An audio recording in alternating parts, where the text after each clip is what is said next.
बोल रही हूँ, प्लीज 2-3 मिनट में आपसे रिक्वेस्ट करूंगी। प्लीज माँ, प्लीज बोल, आप बीच में बोल देते हैं, मेरा सारा रैपो खत्म हो जाता। धन्यवाद सभापति जी। मैंने लोकसभा में भी जो बोल रहे थे, क्योंकि आदत पड़ी हुई है लोकसभा की, सबके भाषण को हम लोग सुन रहे थे। निर्मला जी का, माननीय मंत्री जी का भी रिप्लाई भी सुना और बहुत सारी बातें समझ में आई। मुझे मुंशी प्रेमचंद जी की एक रचना याद आ गई, गोदान, गो का दान। एक बहुत गरीब फैमिली थी जो पूरे ज़िंदगी भर सपना देखती रही कि अपने बच्चों को दूध और दही खिला पाए, एक गाय को पाल के।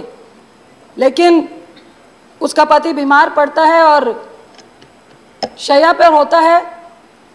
5 मिनट बाद उसकी डेथ होने वाली होती है और पंडित जी आते हैं और कहते हैं कि गोदान कर दीजिए तो आपका पति स्वर्ग सिधार जाएगा। उसकी पत्नी घर से गई, 1 रुपए का सिक्का लेकर आई और पंडित जी को दिया और कहा, पंडित जी मेरे घर में यही 1 रुपया बचा है, पूरी जिंदगी मेरा पति दूध और दही के सपने लेकर गौ पालने के सपने देख रहा था और आज आप कह रहे हैं कि स्वर्ग सिधारने के लिए गौ का दान कर दीजिए। मैं ये इसलिए बोल रही हूँ कि आज गरीब के पेट में लात मारी जा रही है और मोदी साहब हमारे कह रहे हैं थाली बजाओ, थाली बजाओ, थाली बजाओ। आप सारा ठीकरा यूक्रेन की लड़ाई पे ठोक रहे हैं, आप कोविड को दे रहे हैं, लेकिन आपकी नीति ने जो नोटबंदी से 2016 से जो गलतियां पे गलतियां की, कभी भी उसका आप जिक्र नहीं कर रहे। जितने अर्थशास्त्री थे उन सब ने कहा था, जब हमारे देश की आर्थिक स्थिति बिल्कुल स्टेबल थी, उस वक्त नोटबंदी नहीं कीजिए। आपके स्वर्गीय, मैं उनका नाम नहीं लूंगी, उन्होंने भी कहा था कि नहीं करनी चाहिए नोटबंदी। उस दिन से आज तक हम अपने देश की आर्थिक स्थिति को संभाल नहीं पा रहे। मैं 2013 का प्रधानमंत्री जी का भाषण याद कर रही थी, जिन पे उन्होंने कहा था कि मनमोहन सिंह जी महंगाई का मां नहीं बोलते हैं। प्लीज मनमोहन सिंह जी आए और महंगाई के बारे में बताएं कि कब कम होगी। उन्होंने कहा मरो तो मरो आपका नसीब।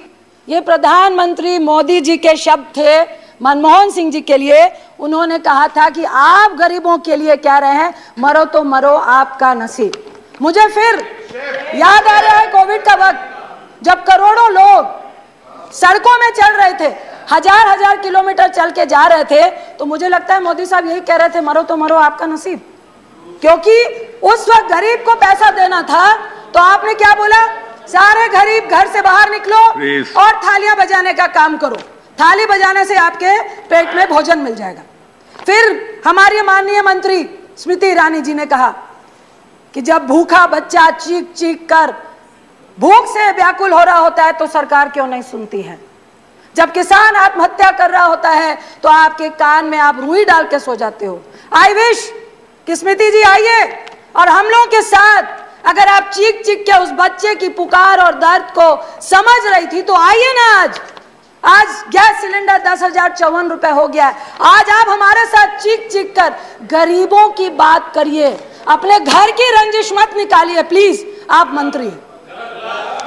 इसके बाद मैं सुषमा जी का, एक मिनट रंजिता, माननीय मंत्री, किसी का नाम लेकर यहाँ सवाल नहीं करना चाहिए।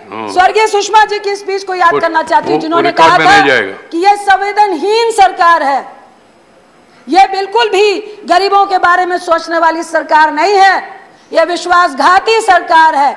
आज मुझे कहना पड़ रहा है कि अगर सुषमा जी होती तो वो निश्चित बोलती कि यह संवेदनहीन सरकार है, हमारी ही सरकार है, यह विश्वासघाती सरकार है, हमारी ही सरकार है। मुझे डर लगता है जब मैं प्रधानमंत्री की उस स्पीच को सुनती हूँ, जो उन्होंने कहा था कि घर में चूल्हा नहीं जलता है, बच्चे भूख से रो कर सोते हैं और माँ आंख में आंसू लेकर चुप हो जाती है। जब आंसू की बात पीएम साहब के मुंह से सुनते हैं तो हमें डर लग जाता है, क्योंकि उन्होंने पहले मिडिल क्लास से महिलाओं के आंसू निकलते हैं, मेरे भी निकलते हैं, सब्सिडी छोड़ दो, महिलाओं ने छोड़ दी। कहा गरीबों को सब्सिडी देंगे, महिलाएं पसीज गई, हम सब ने सब्सिडी छोड़ दी। आज हर्ष क्या हुआ, आज आपने 1600 रुपए का एक झुंझुना पकड़ाकर 7 करोड़ लगभग लोगों को आपने चूल्हा और गैस दिया, आपको मालूम था कि गरीब आपके झांसे में फंसेगा। एक चुनाव, दो चुनाव आपने उज्ज्वला योजना से निकाल लिए। उसके बाद क्या हुआ? क्या वो 1600 रुपए, वो सब्सिडी जिस रेवड़ी की बात आज मोदी साहब कर रहे हैं, प्रधानमंत्री साहब कर रहे हैं, क्या वो रेवड़ी नहीं थी? लेकिन वो रेवड़ी में फर्क इतना था, गरीबों के लिए नहीं थी, गैस एजेंसीज के लिए थी। आप 1600 रुपए गरीबों से ले रहे थे, बाकी का पैसा सरकार दे रही थी। किसका दे रही थी? टैक्स पे ही का दे रही थी। उसके बाद क्या हुआ? आज आंकड़ा है, इतना वक्त नहीं है, लगभग 7 करोड़ घर, जिसमें 4.5 करोड़ वो लोग हैं जो उज्ज्वला के तहत आते हैं, एक साल में एक भी गैस रिफिल नहीं करा रहे हैं। 3.5 करोड़ के लगभग वैसे लोग हैं जो साल में एक रिफिल करा रहे हैं। ये किसको दिया था झुनझुना? ये किसकी रेवड़ी थी? रेवड़ी तो प्रधानमंत्री साहब आपने भी दी।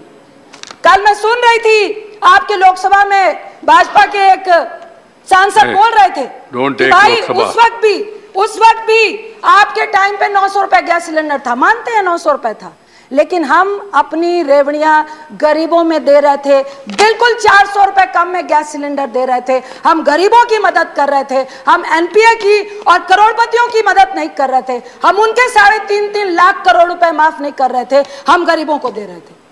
आप सिर्फ खाद्य सुरक्षा की बात कर रहे हैं। एक तरफ मोदी साहब कहते हैं कि रेवड़ी बांटना बहुत खतरनाक है। मैं प्रधानमंत्री साहब, सभापति जी के माध्यम से बोलूंगी, उज्ज्वला की रेवड़ी हो, चाहे आपकी कोई भी गरीबों के लिए रेवड़ी हो, वो रेवड़ी में ना तिल था, ना चीनी थी, ना गुड़ था। ये तिल, चीनी, गुड़ सब कुछ कोई जो लेके गया वो कॉर्पोरेट थे। एक और रेवड़ी की याद दिलाना चाहती हूं आपको, जियो। आप एक तरफ कह रहे हैं कि रेवड़ी नहीं खिलानी चाहिए, आपने क्या किया? पूरे देश को जियो का रेवड़ी खिलाई। पहले बोला मुफ्त में दे रहे हैं, मुफ्त में दे रहे हैं, मुफ्त में दे रहे हैं। जब आपको आदत डल गई, उसके बाद अब कितने में जियो का लोग प्रीपेड और पोस्टपेड भरवाते हैं। ये कौन सी रेवड़ी थी? ये रेवड़ी भी कॉर्पोरेट के लिए थी, गरीबों के लिए नहीं थी। दूसरी तरफ मैं आपको जरूर कहना चाहूंगी कि मेरी बात हो रही थी, एक छोटी सी फैक्ट्री चलाने वाला व्यक्ति है, उन्होंने सुबह बोला कि जीएसटी, निर्मला जी का कल मैं भाषण सुन रही थी कि उन्होंने बोला कि लगभग 1,45,00,000 करोड़ जीएसटी समथिंग, मेरे आंकड़े गलत हो सकते हैं, कि इस बार भी हमने जीएसटी से पाया। मैं मंत्री साहब से पूछना चाहूंगी, आप जीएसटी तो पा रहे हैं, जो लोग काम कर रहे हैं, फैक्ट्रियां चला रहे हैं, विद इन मंथ उनको ब्याज, बैंक का ब्याज भी देना पड़ता है, जीएसटी भी गवर्नमेंट को देना पड़ता है। 15 दिन के अंदर अगर वो नहीं देंगे तो आप पेनल्टी लगाते हैं, लेकिन उनका जीएसटी का इनपुट आपको कितने दिन में देना था? एक साल लगाकर आप उनका इनपुट नहीं देते हैं। क्या खरबों रुपए आप उनके इनपुट से बना के, क्या सरकार पूरे देश को उसी इनपुट से चला रही है क्या?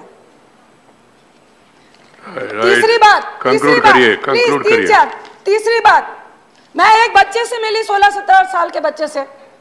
आप जीएसटी लगा रहे हैं 5%, आप जीएसटी लगा रहे हैं 12 से 18%। दोनों ही जीएसटी में आम आदमी मरता है। किसी ने बोला कि 5% जीएसटी से किसको फर्क पड़ेगा? पड़ता है। जो व्यक्ति वृद्धा पेंशन 500 रुपए के लिए 8 घंटे लाइनों में खड़ा होता है, पूरा महीना चलाता है, अगर उसको 5% जीएसटी लगता है तो फर्क पड़ता है। आप कहते हैं कि नहीं, खुला जो गरीब है वो खुलेगा खाता है, उसको फर्क नहीं पड़ेगा। मैं आपसे पूछती हूं कि क्या आप चाहते हैं जिंदगी भर वो गरीब ठेले में मक्खी लगता हुआ खाना ही खाता रहे? क्या उसका हक नहीं है कि वो पैकिंग खाने को खाए? क्या उसका नहीं हक है कि वो स्वस्थ खाना खाए? प्लीज सर, 2-3 मिनट, स्वस्थ खाना खाए। दूसरी तरफ आप ये बताइए, टेट्रा पैक में जो 10 से 12 रुपए की लस्सी, छाछ, दूध, दही, हम सब बच्चे स्कूल से आते हैं तो जाके किसी भी एमडीएमसी के, एमडीसी के उससे छाछ लेते हैं, तो क्या उसमें आप 12 से 18% जो लगा रहे हैं वो क्या गरीब अमीर खाता है? या किसी करोड़पति का बच्चा वो टेट्रा वाली लस्सी पीता है जिसके लिए आप कह रहे हैं कि 12 से 18 करनी है? मुझे एक बच्चा बोल रहा था कि मैडम आप लोग सदन में बोलते नहीं हैं। रंजिता जी, आपने ज्यादा समय दिया, thank you sir. Please sir, thank you, धन्यवाद sir. Please 1 minute sir, please sir, 2 minute. Doctor Fauzia Khan, please 2 minute. Doctor Fauzia Khan, please 2 minute. 2 minute extra दिया मैंने आपको। आपने आप पॉलिटिकल सवाल उसमें बढ़ गए तो मैं क्या करूं? सर कंक्लूड, सर कंक्लूड करो, प्लीज सर कंक्लूड करिए। उसने बोला कि आप बताते क्यों नहीं है? स्कूटी से जाए तो तेल महंगा, एक टेट्रा का 10 रुपए का जूस पिए तो वो महंगा, स्कूल में जाएं तो पेंसिल, रबर, इरेजर, कटर महंगा, तो आदमी जाए तो कहां जाए? एक तरफ आप कोविड में 23 करोड़ को गरीबी रेखा में लेके आ गए, 98% लोग की सारी आमदनी घट गई।